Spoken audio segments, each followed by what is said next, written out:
At sa ating mga developer, ang swerte natin, ang maganda sa atin kasi kaya natin mag-deploy ng server. Ngayon yung server na yun, maraming mga taong nagre-request nung service. So, siyempre, di ba, yung mga... So, ngayon, yung about lang dito nabanggit ko, yung about sa pag-serve.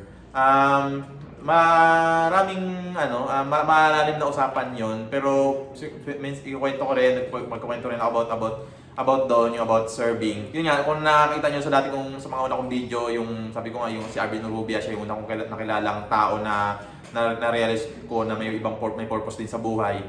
Yung about naman serving kasi, pwede kasi nating mai-relate to sa software development, sa software industry.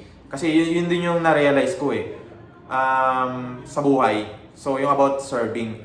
Yung ano kasi, yung ako, na-realize ko na, yun yung maraming kwento kasi sa mga ibang video ko na lang ikwento kung paano ko hinanap yung purpose ko sa buhay. So, matagal ko talaga siyang hinanap. Then, nakita ko si Arvin Urrubia, nasa video lang din, kasi may video ko nun, parang may kwento ko doon na kinakahiya ko nga na may purpose ko kasi dahil iba yung mga kaibigan ko, iba yung mga gusto nila.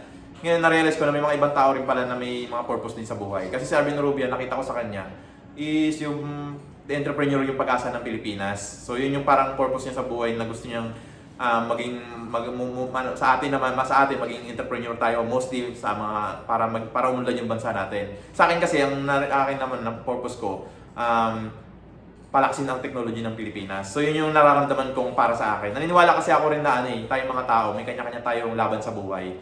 So yun yung laban ni Arvin Urrubia, sa akin naman yun yung laban ko sa buhay. Ngayon, pero ito yung na-realize ko, may napanood din akong video, i-screenshot ko na lang pag-edit ko sa video. Ano ba yung nakalimutan ko? Basta ko na lang. Sa pangalan nun, medyo mahirap yung pangalan niya ko na lang yung channel niya, yung pangalan niya yung napanood ko. Mas na-realize ko doon na sobrang simple lang pala talaga ng purpose natin, yung purpose na sa buhay. Kasi akin, ang tagal kong hinanap kung ano yung kailangan ko gagawin dito, anong reason ko ba't ako nabuhay, bakit kailangan ko mabuhay, bakit kailangan ko magsipag. So sa akin, ang tagal kong hinanap. Pero ang pinakasimpleng explanation lang pala talaga is, sabi niya nga dun sa video na yun, man is here to the sake of the other man only. So na-realize ko, parang tayong mga tao, kaya tayo nandito sa mundo is to serve lang din talaga sa ibang tao. Wala na tayong ibang gagawin dito is to serve lang sa ibang tao. So kaya nga yung mga politician natin, sinasabi nila na serbisyo lang po. So, totoo yun, naniniwala ako kasi parang the more na marami kang pinagsisilbihan, the more na marami kang binibigyan ng reward.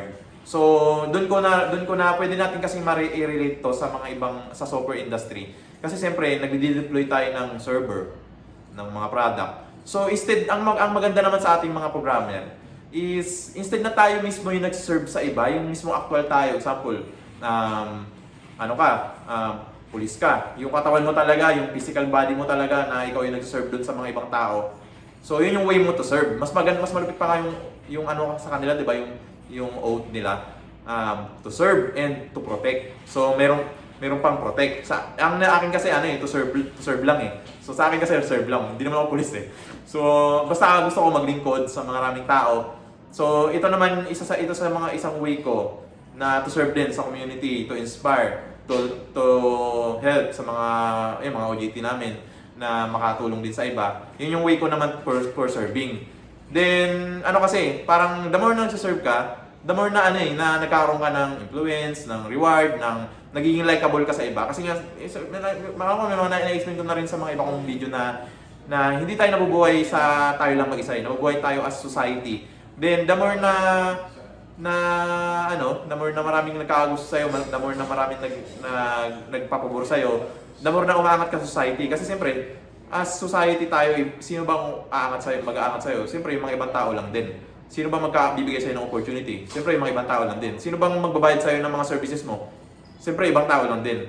Ngayon, the more na dun ka nakatingin to serve, hindi yung parang greedy ka na to earn money, more money ka lang, parang mas gusto mo pang kunin yung pera ngayon compare sa iniisip mo na mas merong, kumbaga gusto mong greedy ka parang yung parang basta kumita ka ngayon, hindi mo parang basta kumita ka lang ngayon, hindi mo na iniisip yung mga susunod. So parang kasi mas kung titingnan natin sa society natin, kung sino yung mga mukhang pera, sino yung mga pera-pera lang. Sila yung parang hirap sa buhay, sila yung habol ng pera. Pero kung sino yung mga taong parang gusto lang, mas pag gusto tumulong, yung tipo pag may kausap ka, parang ang sabi agad sa'yo, how can I help you? Di ba? Pag pupunta ka sa isang dental, ang hindi naman agad sabi sa'yo sa isang dental na magkano yung babayad mo para sa pag di ba? Magkano ang budget mo, parang ganun. Parang ang bungad agad sa'yo doon, parang how can I help you? So parang kung sino yung mga ganon, mga tao sa society natin na more on tulong muna bago yung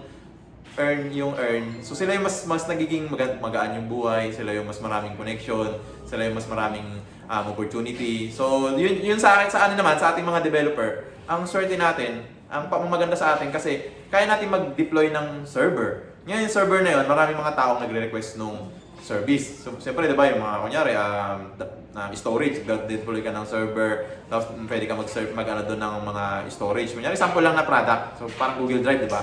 So maraming mga tao nag-upload doon ng mga memories nila, mga video. So ang maganda sa atin, nakapag-serve tayo sa iba, pero ang maganda is kaya natin ma-duplicate yung serving sa mabilisang paraan. So pwede dito sa area na to, pwede sa ibang bansa agad, sa buong bansa, sa iba't ibang bansa, sa buong mundo. So kaya tayong mga developer, andun yung potential na malaki. So kaya nga maraming mga nag-i-invest talaga sa mga startup idea pa lang or sa mga mismong running na prototype na dahil nakikita agad ng malaking potential.